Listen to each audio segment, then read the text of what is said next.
Hello guys, this is the second instance of what I tried to put all in the last episode, but it was too much, so I do it now.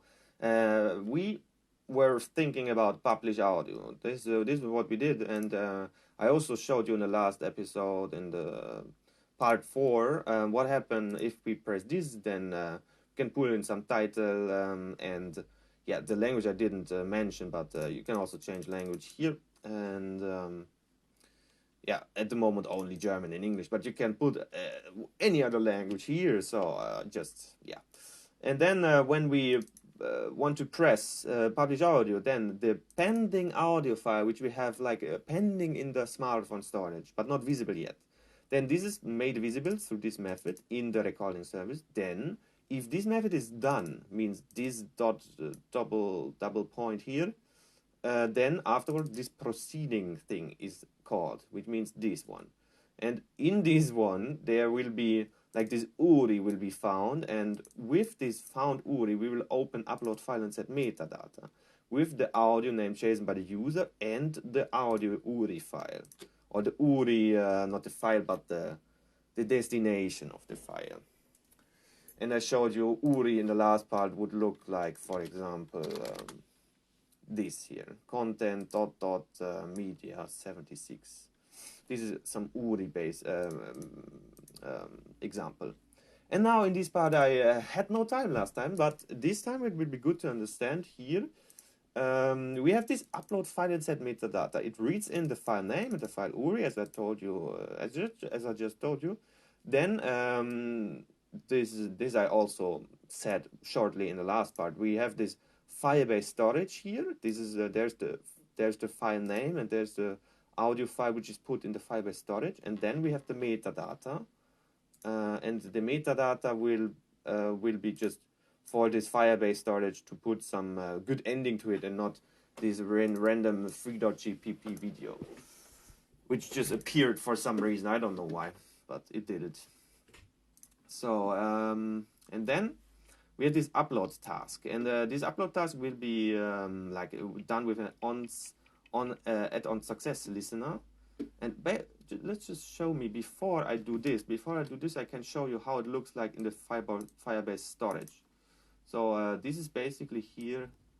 The Firebase storage, and yeah, we have here the audios thing, and there's all the audios I did, and as you can see here, this is the zebra. This is the zebra from the last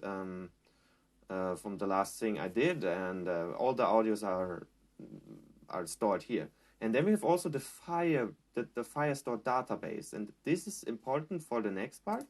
And this is basically done here through this upload task. And the upload task is, or is it? Wait. Not sure. Wait, let me see. No. The upload task is also for this Firebase, for this storage of the file here. But as well in this add-on success listener, it means just upload the file, and if it has been uploaded successfully, here's the add-on success listener, then you do this, and then you also upload the metadata, which is important because you will only want to upload the metadata if the upload of the actual file has worked. Yeah, it makes sense. And if add-on failure listener happens, then error in retrieving download URL, and you have to try something again. And yeah, as well here, upload file error for one instance upwards. So this would be storage reference, and this would be upload task. Audio has been uploaded to. No, this is the add-on successful for the uploaded audio, and this is the storage ref. Oh man, I don't know what storage ref is at this point. Storage ref is this one. Okay, get download URL. This is just to get the download URL, and this is to upload the thing. Okay. Because after we upload the file, the audio. After we upload, we need to get the download URL, and this is why also here only it says error in retrieving when we look at the on failure listener. But if we have the on success listener, then we can finally use this get download URL to store the metadata. And the URL is important for listening audio later. Which is also possible afterwards in this app. Maybe I will do in some other tutorial that you can not only upload the file but also listen to it. It's not that important, not that impressive code. It's pretty easy actually. And yeah, we just now know the audio ID. I get the audio ID from the random generator. And then the audio URL, of course, is the URI, which I just read in here. The URI is basically, I think the download URL is the URI at this point. And then the current date, which is here, new date. So we just go into store audio metadata, and this store audio metadata is called here. Then the username is read in the Firebase username, or Firebase username, I would say. And, language, this is German here. Read in the language, and then create a document in audios with the audio ID as its name. And this is now all, because it's the metadata of the audio, this is all in the Firebase, Firestore database. And Firestore database will be this, Firestore database.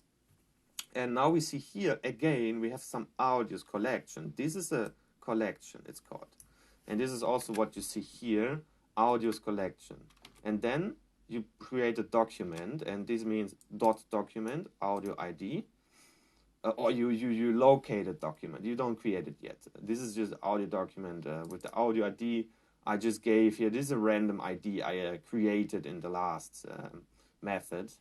And then you create a map to store all the data, all the metadata, and you can as well just do something else, some other metadata here, which you read in dynamically, to just add some whatever you want. But in my case, you have the title of the audio, the creator, the duration, the date, the language, the listeners, and the URL. And of course, the listeners are 0 in the beginning, but you can implement some logic when, as I said, because in the later stage of this application, you can also listen to audios and make other users listen to those audios you put online in the Firebase. And when somebody listens to the audio, you just increment this listener's value to with 1. And this is basically possible to put some other metadata, of course. Yes, set the audio metadata to the Firestore document. Which means, the audio document, which you see here, this is one of those documents I gave look, here's my name, La Bomba, my name, and those are the metadata of the audios, and here's always the URL, which gives me the reference to the Firestore. To the audio file, the actual audio file. And you see here the audio file, it's then, you can just open it in your browser then, or in your whatever. But this is the reference to the audio file, basically, the URL, annulla. So, what else do we have? Basically here, when you do this, and there's an incomplete listener, not easy to see here, but you need to also do a listener for the completion of this setting of the audio document. And afterwards you did that, you can store the user metadata. And the user metadata, wait, is the user metadata? This is maybe, you can also see that here now. Because I amended the application a little bit to this tutorial. There's some parts of the code I'm not sure if they are appropriate to show, appropriate in the actual tutorial, but whatever. You just see here now what happened. Store user data, store the metadata in Firestore, so I can use Firestore queries, read in the URL from Firebase storage. And when this is called, this is to store the ID and the date of the audio combined. Okay, this means that let me see. You create a user document, and then there's a user collect. Yeah, that's the problem. We don't have the user connection yet here because I didn't consider it necessary for this tutorial. But in basic principle, you normally this user you create a user document and update it with like the user has some metadata as well. Before it was store the audio metadata here, store audio, and now it's store user metadata. But I didn't create the user document in the Firestore yet. That's the thing. So it's pretty complicated to understand now. But if there would be user document now, then you would of course increment this number of the uploads, because one user would have a uploads metadata, and you would increment it by 1. So yeah, of course, if you upload something, the upload is increment, and then you would also create a string, which is a composed string of the upload ID and the date. And this is important because does it even make sense to understand, to make you understand here, because you don't see it in the Firestore. But normally you would create these things so you can afterwards decompose this string again, and then to find when has each user uploaded a specific audio file. And this is important for some statistics in the application, but yeah, not so important for this part. But I could maybe show you here user document dot update. Then the uploads with dates is like put in here, and I put all the rest of the important code as well in here, because normally the user document is just updated, and everything happens piece by piece afterwards, because it's asynchronous operations, and the Firestore things, because it's doing with the internet connection. So this is asynchronous everything, everything which has to do with where is it, here, those on complete or on success listeners we have here, those are asynchronous, and that's why we put them piece by piece after each other. And as you can see here, store user metadata is inside one of those on complete listeners. So only when this completes, then this happens, and only when this has happened, these on complete listeners, then you would do the normal part of the rest of the code. And you could also put this code here if you don't want to use a metadata. You could also put this here if you don't need the store user metadata.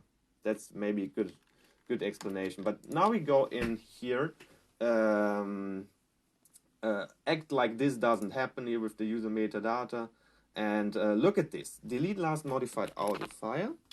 And this is important because this part here is important because of course you wouldn't want to keep the file you just recorded on your smartphone when you upload it. It makes sense, no? You don't want to keep the file, and this means delete it. And there's also, you have to set the pending state to 0, then proceed with the delete last module, and then you delete it here. Here, that's the deleting part. Oh no, how do I find it now? Is it this one? No. Is it this one? Yes, it is. And afterwards you set the publish button enabled again, and yeah, then you reset everything in the activity. And that's basically the thing, and that's how you upload the media, the file. And yes, so I hope this made it a little bit clear. Sorry for the confusion with the store user metadata. I wasn't prepared for that, I have to commit, but yes, you could just think of this part, which is of the important rest of the code, and ignore maybe the store user metadata. But as long as you understand how it works in total, it's good. And I will see in the next part. It will be about, like, for example, the delete part and some other methods. Thank you for watching.